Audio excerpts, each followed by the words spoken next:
And where he stands is squarely with law enforcement. He was making no judgments, not condoning violence, not saying what happened in this case with these two officers was right or wrong. But he's standing back and saying, we need to ask questions before we destroy lives and convict people in the court of public opinion. Yes. Thanks, Kayleigh. Two questions on the economy. First of all, both the chair of the Federal Reserve and Steve Mnuchin said today the U.S. will definitely need another round of stimulus. How urgent is that for the president? I mean, how soon do we expect him to meet with Democrats to discuss the next legislation? Yeah, it's a good question. He met on a potential Phase 4 policy last week. It was a very promising discussion with his economic advisors. So that's in the works as to when and if we see that, but it is a topic of discussion. He was encouraged by the jobs report. We were supposed to lose 7.5 million jobs. We ended up gaining 2.5 million, a swing by 10 million. It was described to me as one of the, by one famed economist, as one of the worst miscalculations of economists in history to be off by 10 million. That's the size of Michigan. So the president's encouraged because what we're seeing is a belief in the Trump economy and the Trump presidency. What we're seeing is the market soar. We're seeing the S&P have its best 50-day track record in history because they believe in a president that has free market policies that got us to the hottest economy in modern history and will get us there again. Yes.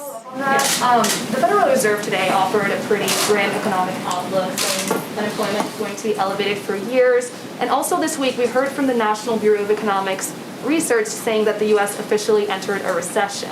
What is the White House response to that? We believe that next month's jobs report will be robust. The president has been clear that Q4, he expects Q3 to be a transition period, Q4 to be robust, and next year to be a very hot year. And I would note that those in the prediction business, they were off by 10 million. That's not too good. So I'd go back and look at some of the models that were off and how extraordinary the jobs report was last time, including 300,000 new jobs for Black Americans. Yes. Thank you so much.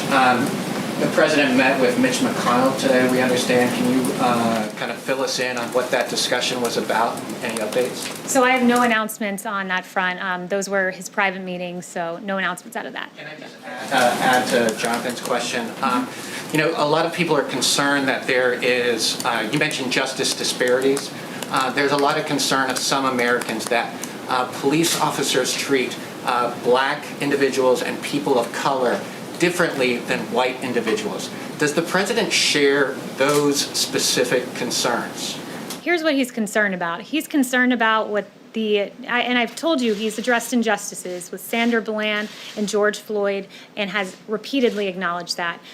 But here is, in addition to that, his concern, put very well by New York's Police Benevolent Association President Mike O'Meara. Our legislators are failing us. Our press is vilifying us. He's saying us as police officers, stop treating us like animals and thugs. We've been vilified, and it's disgusting. When you have a sitting congressman, Ilhan Omar, calling cops cancer, what do you think that leads to? The AP reported on a shooting in front of a police department today in California. Let's stop vilifying our officers. Let's recognize injustice where we see it, but recognize all of us in here are safe because of our police officers doing their job each and every day. I understand that, but there are concerns among many Americans that people of color are not treated the same by police, and that is what many of the protests have been about. Does the president share those specific concerns? The president believes most of our police officers are good, hardworking men and women, like David Dorn, who was killed among these riots, like Patrick Underwood, who was killed among these riots. Those are our police officers. They are our best. They are our brightest. They're absolute places of injustice. We're addressing those. We're looking at legislative proposals and EOs, and what ultimately is determined we'll see in the coming days as to what will work as a policy prescription. But stop vilifying our officers because they deserve better than that. They're out there. They're working hard. 750 injured just in the last week and a half, and we need to recognize that. Yes. Back on the Buffalo protester, is the president disappointed that more Republicans have not lined up to support the questions he asked, to use your characterization of it, which many people also characterize it as a conspiracy theory? And secondly, has the president reached out either to the injured gentleman or to the police officers involved? So first of all, President Trump, I would say, he's not focused on what Republicans are saying or not saying on the Hill. He's focused on making changes. As I said, he's been diligently hard at work the last 10 days, and that is where his focus squarely lies at the moment. Yes. Thanks, Kayleigh. And then, has he reached out to either the gentleman or the? Not that I'm aware of, no. Consider it? Not that I'm aware of. Hello. Yes. You started this briefing reading off some statistics about success of mitigation efforts on the spread of COVID, but we're now seeing a spike in cases in more than a dozen states and increased hospitalizations in a lot of those as well. So, and many public health experts attribute these spikes to Memorial Day weekend gatherings and other aspects of the reopening process before these mass protests. So why is President Trump continuing to urge reopening given this trend, and should we be slowing down a little bit on the reopening process as we see cases spike? First, let me know as it pertains to Memorial Day. A week ago today, the Vice President's team told me I wasn't in task force that day, but that it was said that in fact that there was no linkage to Memorial Day as being some point of spurring wild outbreaks and rises across the nation. What I would say though, I talked to Dr. Birx and she said what we've seen is that in general, April averaged out to be about 30,000 cases a day. May was about 25,000 cases a day. Currently, we're at around 20,000 cases a day. And you've got to look in a nuanced way at each of these states. Like, for instance, Texas is one of the places where they're saying we're seeing a steady slope, not a huge rise, but part of it's in due to the fact that they're testing in long-term care facilities and in prisons, and the more testing you do, the more cases you identify. Can I ask a follow-up? Sure. President Trump is planning to restart campaign rallies within the next few weeks. What sort of precautions is he going to be taking at his rallies for the safety of the rallygoers? So we have no rallies announced just yet. You're right about the 2-week timeline that was put forward. But we will ensure that everyone who goes is safe, but no specific announcements on that front. And I would direct you to the campaign for more information on that. Yes. Yes, thanks for taking my question. Owen Jensen with EWTN Yeah. News. We've seen thousands of people in the streets protesting, exercising their constitutional right, those of course doing it peacefully. At the same time, churches in many cases told to limit their gatherings, in some cases to 10 or no more. Does the president see a double standard there, constitutionally speaking? And if, can you explain, please? There are absolute double standards that we've seen, and that's why the Justice Department set up a task force, if you will, or a group to look at civil liberties as during coronavirus shutdowns. I read about one case where you had an allowance of outside gathering and protest, but indoor churches could not gather, even with socially distanced protocols. He absolutely sees an issue. There have been several cases pointed to where people attending church in their cars were targeted by law enforcement officers. So that's unacceptable. People should be allowed to worship. We have a First Amendment in this country. There's a way to safely do it. I went to Mass and was able to safely attend distance from people, and there were appropriate protocols that were taken in that case, and that's what we hope to see, as the President made eminently clear a few weeks ago. Not too long ago, he asked for all churches to reopen. Is he happy with the progress or no?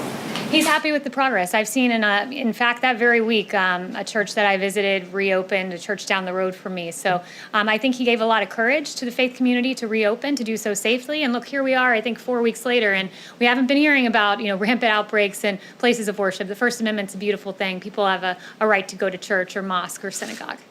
Yes. Yes, hi, Kayleigh, thanks. Still on COVID, the President seems pretty unconcerned so far about November and the COVID situation, whether people are going to be afraid to go to the polls or whether there's going to be a lot of delays because of the COVID.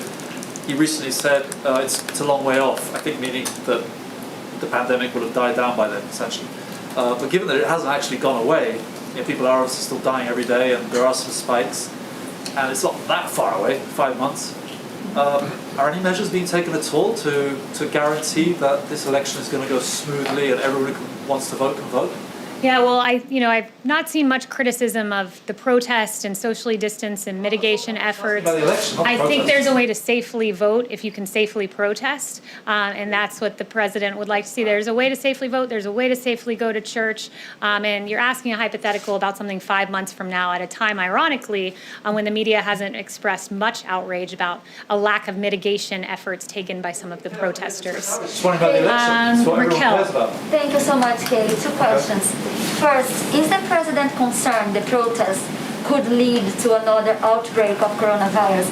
And a second question, President Trump said that he does not believe the death toll in coronavirus cases figures from some countries.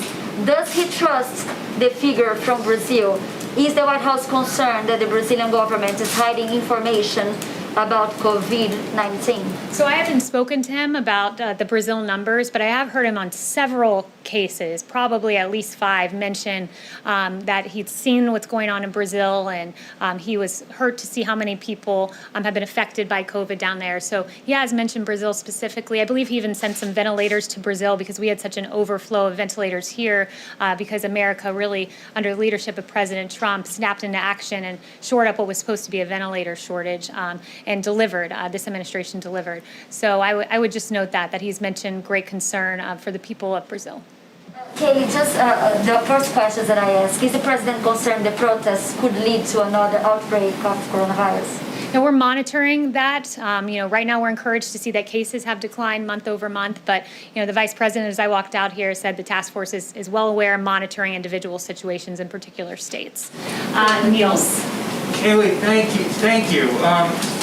Going back to where you started with the statement about renaming the military bases, if Congress were to send over, say, the defense authorization with language that were to rename one of these bases for someone who, say, was a general who won the Civil War, would the president veto the defense authorization? The president will not be signing legislation that renames America's forts. It's important to note, Fort Bragg, for example, it's one of the largest military installations. It's home to tens of thousands of brave American soldiers.